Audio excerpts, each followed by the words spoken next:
3 terms chief மினிஸ்டராக இருந்துட்டு ஒரு பீரியட் ஆஃப் 14-15 இயர்ஸில் ஆர்ச் ரைவலில் போய் நான் சேருவேன்னா there ends this career முடிஞ்சு போச்சு. அதில் பேசுறதுக்கு எனக்கு ஒன்றுமே இல்லைன்னு தோணுது. The very decision speaks about the nauseating nature of these activities. அவ்வளோதான், அதில் ஒன்றுமே இல்லை. அவர் மேலே பிள்ளைன்னு சொல்லிட முடியுமா சார்? ஏன்னா அவர் என்டிஏல சேர்றதுக்கும் ஏடிஎம்கேயோட சேர்றதுக்கும் வெல்கமிங்காக இருந்தார். அவர் நான் போய் சேர்றேன்னு ஓப்பனாகவே அறிக்கை விட்டார். இவங்க அவரை சேர்த்துக்கல. இன்ஃபேக்ட் பிஜேபியோட அடிக்கடி ரொம்ப நெருக்கத்தில் இருந்தவர், அவங்களும் இவரை உள்ளே எடுத்துக்கல.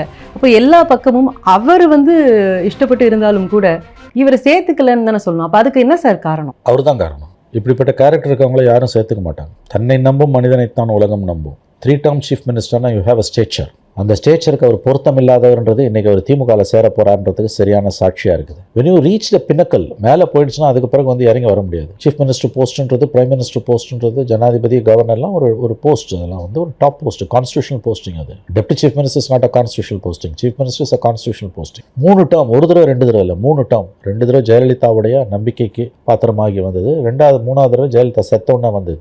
You held a constitutional posting for 3 terms, over 1.5 years, 16 months, span of 14-15 years.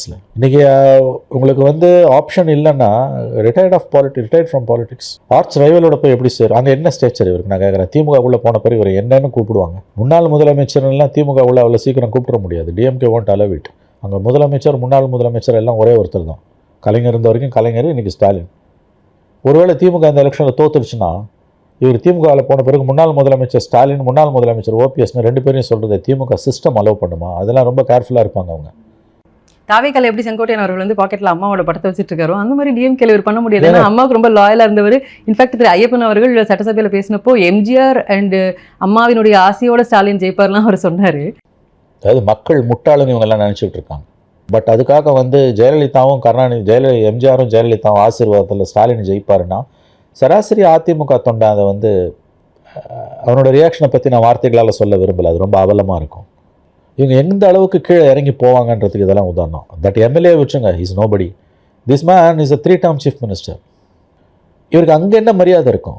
இன்றைக்கி நீ அரசியலில் ஒதுங்கினா உங்களுக்கு இருக்க மரியாதை கூட திமுக போன பிறகு இருக்காது. நான் அதைத்தான் கேட்குறேன். திமுகவில் போன பிறகு இவரை என்னவென்று அட்ரஸ் பண்ணுவாங்க, விழிப்பார்கள்.